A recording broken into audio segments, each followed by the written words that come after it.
Welcome to another edition of the Insider Mailbag, brought to you by Red Raider Outfitter, the fans' favorite since 1975. I'm Jared Johnson. I'm joined by the mighty Joe Yeager. Oh, mighty Joe, we're here on the beautiful campus of Texas Tech University. Man, we're right here in the middle of really Texas Tech athletics, like the Mecca with their, building. They're doing the South End Zone project. Man, you got the Jones, we got the Fraser Pavilion, we got the Cash, which is, where they feed the Sports Nutrition Center. The indoor facility, the football facility, the law's right around the corner. So we're right here, other than the USA on the other side of campus. We're right in the middle of it. A lot of exciting things going on. But we have some good questions this week from inside the Red Raider subscribers. So let's dive into them. The first one comes from Engines53, who says he feels like Coach Joey McGuire hinted at Big 12 expansion back to 14 or 16, announced within 6 weeks or July 1st or before. That probably means not ACC teams as he had hoped. Likely 2 or 4 from Pac-10. What are your thoughts? Well, I was there on that interview with Joey McGuire. I think that's what he's talking about on the Rockin' pregame last Friday. And I didn't go to that conclusion. I'm not saying you're wrong. You may be right.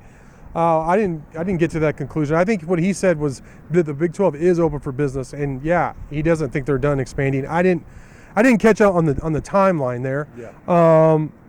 But maybe I'm not connecting all the dots you are, the real dots that you are. But in terms of my thoughts on that, I think there's a good chance Colorado joins. I think there's a good chance Arizona joins. I think that's been in the works for quite some time. Arizona State, we'll have to see. Utah, I don't know. They don't seem, at least like their fan base and everything, don't seem as excited by it. I mean, you got to wonder about UW, if they're really just putting all their eggs in the Big Ten basket or what. But I definitely think the Pac-12 is right for the taking, and I would be, at this point, kind of surprised if Colorado and Arizona doesn't join. Yeah, and that would be fine with me. Yeah. It really would. I think, the only thing just from a sort of a convenience standpoint for us is that's going to mean in that Pacific time zone, some late nights occasionally, when those games start up at, maybe some of at 10 o'clock or something. Yeah. And as long as football games are these days, it may be an all-nighter, man. Yeah. Why even go to bed? You got to do your work. So, but, I mean, that would be a couple of really good additions. I would be happy with all the four corner schools if Utah wanted to jump into. It's all good. So, I'm happy to see that the conference is expanding rather than being poached, right, which it has been so often in the past. Yeah, that's where I'm at, is the fact that they responded, after after the OU and UT, leaving and the announcement and all that. But that's, of course, the process is ongoing still. It seemed like the Big 12 is dead in the water. It's dead, that's it. And what is that going to mean for Texas Tech? I actually, at this point, am very hopeful. I'm not saying there isn't going to be a economic impact by losing OU and UT, but you adapt, you adjust, and I think that's what the Big 12 is doing, and I'm excited. I'm excited about these new teams. I'm excited about possible new teams. And that Pacific time zone is probably very enticing to Big 12 powers that be just to get in that time zone for TV money. You know what I mean? Like that makes a lot of sense to me. All right, Red Ranger wants to know, keeping with conference talk and realignment, he said, if you could get rid of 2 members of the new Big 12, who would it be? He said it could be existing members too. I don't know, man. Well, the first thought I came up with was Iowa State. I don't know about another school. Iowa State's just kind of mid. I mean, I know you'd miss them in basketball, and I get it, but and they've been good at football here recently, but it's just kind of a vanilla. Like, I don't get necessarily really excited. I mean, it's very good programs. Don't get me wrong. I'm not trying to put them down. It's just Midwestern bland to me.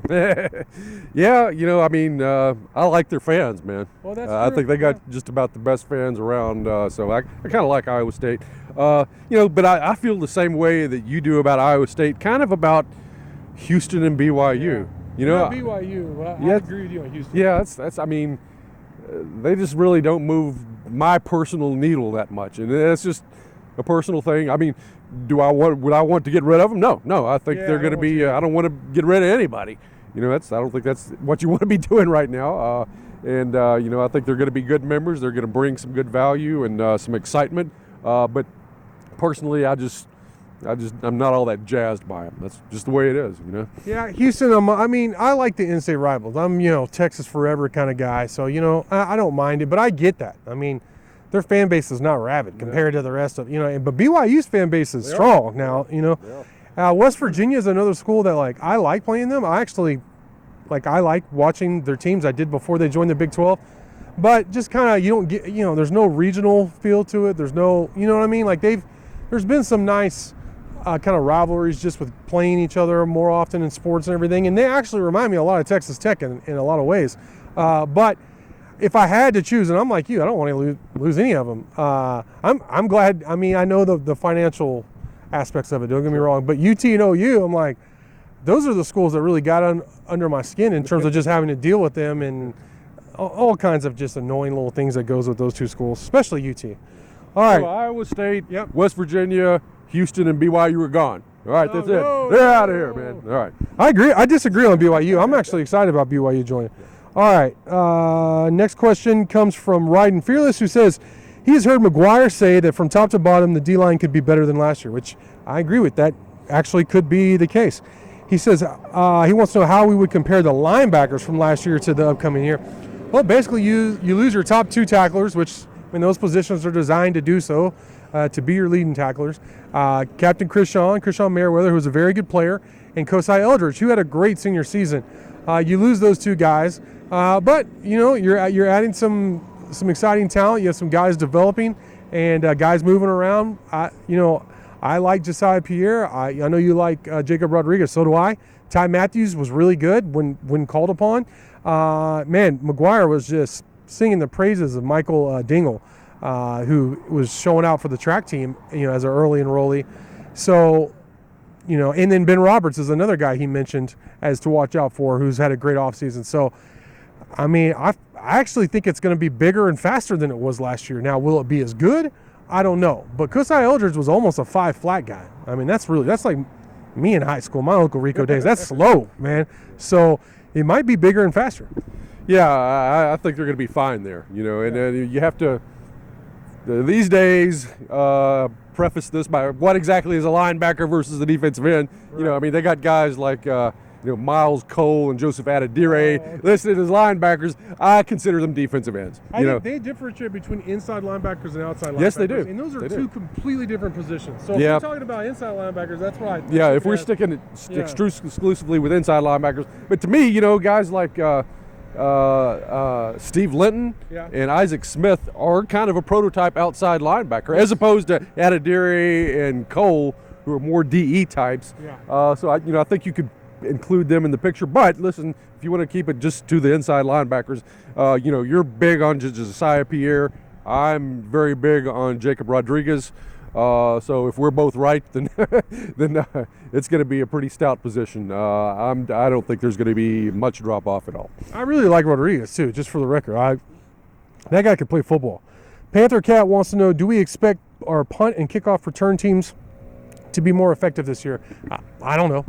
Yeah, I really don't know. Really, honestly, when is the last time Texas Tech was really special in the return game? Jakeem had some moments, but that's it. Yes, he did. I know. And shoot, Wes man. Walker, That's it.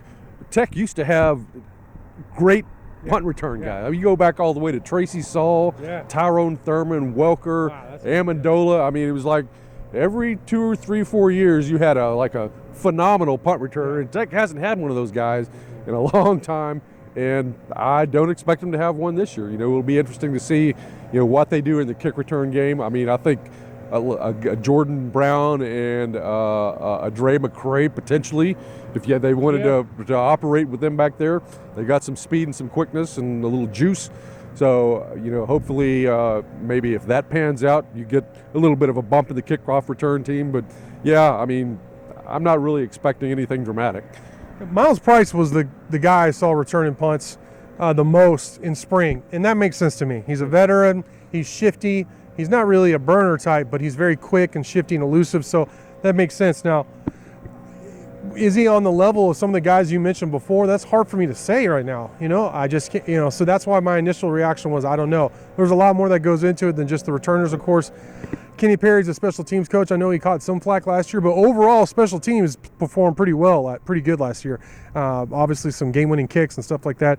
I'm a huge fan of Kenny Perry, so I think they'll be good. But will we be remarking after the season, man, those kick return and punt return teams are great? I'm not ready to say that. That's for sure. All right, final question. Another question from Tech Freak, our friend up in Minneapolis, who wants to know, and this boy, I know this is going to be a big one for you. He says, who should be on the cover of NCAA 2024 video game? And by the way, like, I am a gamer. I do, and the NCAA football used to be my favorite game. I liked it more than Madden, more than any role-playing game or first-person shooter game. There were times where I didn't play video games other than NCAA football, and I'd work the franchise with Texas Tech and recruit and road to glory. And if you play, then you know what I'm talking about. Starting out of high school, going all the way through.